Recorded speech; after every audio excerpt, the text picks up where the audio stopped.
The man with 5 talents went off and made another 5 talents. The one with 2 talents went and did the same. However, the one with only 1 talent went to the ground and buried it.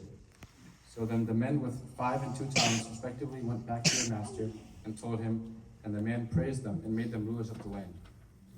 But the one with 1 came back and said the man was a harsh person, so he was scared and hid the talent.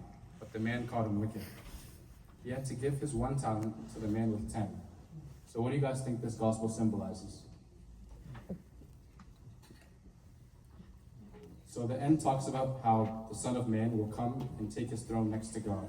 And when we try to apply this to our lives, it represents how God has given us all individual unique traits and talents, both physical and mental ones. And he wants us to see them, notice them, and put them to use. So for example, physically wise, God has given us hands to build and create things, and ears to listen to things around his. And mentally wise, some of us are given talents such as good memory, public speaking, and many more.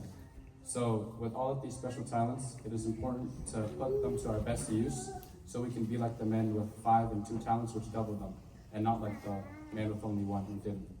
Thank you.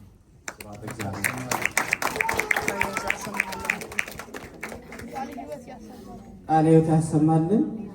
ኧረ አመስግናችሁ ቀንታችሁ ነው አይደል? ቀንታችሁ ያው እንግዲህ እንትናም እነ ሙሴም እነ ናታንም እንደዚህ ነው እንግዲህ እንዲያስተምሩ ነው ፈልግ። በተለይ አቡነ ጴጥሮስን ሳናግራቸው ምንድን ነው ያሉኝ? ልጆች እየተማሩ ነው አልኳቸው፣ ግን አሉ ሰባኪ መሆን አለባቸው ነው። ምክንያቱም ወንጌል ካላወቀ ሰው ወደ ቤተክርስቲያን ለመምጣትም ቅር እያለው አንተ ሁሉ ሄድ ምናምን እያለ ሲገባው ያንን ጣዕሙን ሲቀምሰው ግን ቤተክርስቲያኑን ይወዳል፣ ሀገሩን ይወዳል፣ ወገኑን ይወዳል፣ ልጆቹን ይወዳል፣ ሚስቱን ይወዳል፣ ባልም ሚስቱን ይወዳል። እንደዚህ ይደረግና ያ ጣዕም ይኖረዋል ማለት ነው፣ ፍቅር ይኖረዋል። እግዚአብሔር ይስጥልን። መልአክ ማለት ስናደራጅ ዘቢብ ገዝቶ ይላከልን የሚሟሉ የቤተክርስቲያን የውስጥ አገልግሎት ነበሩ። ባለፈው ተናግሬያለሁ።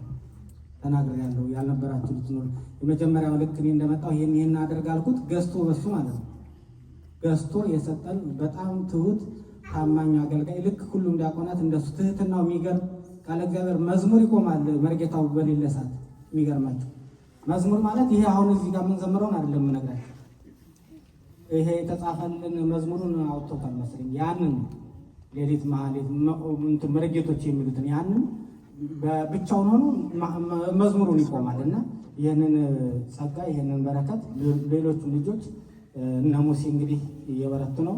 ሙሴ በጣም ጎበዝ፣ ናታን ራሱ አፄ ቴዎድሮስም እንደዚያው ነው እና ጎበዞች ናቸው።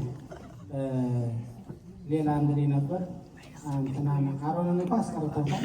ብዙም እንትን ያው ሲመጣ ነው ስለሱ መዋራ ቀርቷል። በፊት ጥሩ እየመጣ ነበረ። አዎ አይቼዋለሁ። እንግዲህ እነሱ በልጠው ነው መሰለኝ ወደዛ ወስዶታል። እንግዲህ ቀስ ብለን ዞሬው አንድ ነው እንትን ለጨዋታው ብዬ ነው። ችግር የለውም። እግዚአብሔር ይስጥልን፣ የአገልግሎት ዘመናችሁን ይባርክላችሁ። ተባረኩ ልጆች፣ እንድትማሩ ገብቷችኋል። አሁን ያስተማራችሁ ገብቷችኋል ልጆች? ምንድን እስኪ የገባችሁ ካላችሁ ምንድን ነው ያላችሁ? አሁን በእንግሊዝኛ ያስተማራችሁ በቃ ሌላ ጊዜ እንጠይቃችኋለን። በርቱ፣ ጎበዝ፣ እንደዚህ እንድጠነክሩ እንፈልጋለን። እግዚአብሔር ከሁላችን ጋር ይሁን። ሌላው የህፃናት ማን ነው መዝሙር የሚያስተናቸው?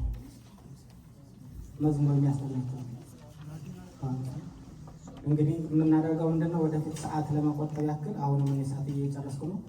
ሰዓት ለመቆጠብ ያክል ልክ ህፃናቱ የመጨረሻው ቅዳሴ አሜን ልንል ስንል አባታችንን እንላለን። አሜን ብለን እሱ ላይ መጥተው አብረን እነሱም አባታችን ወይ ማለት አለባቸው። የመጨረሻው ነው አይሉም አይደለም።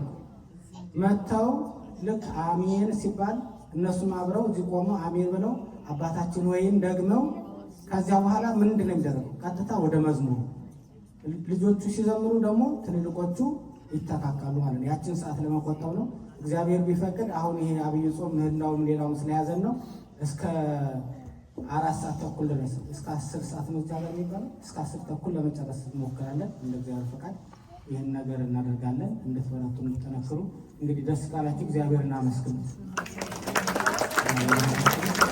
አሁን ቀጥታ ወደ ልጆቹ ነው የምወስዳችሁ።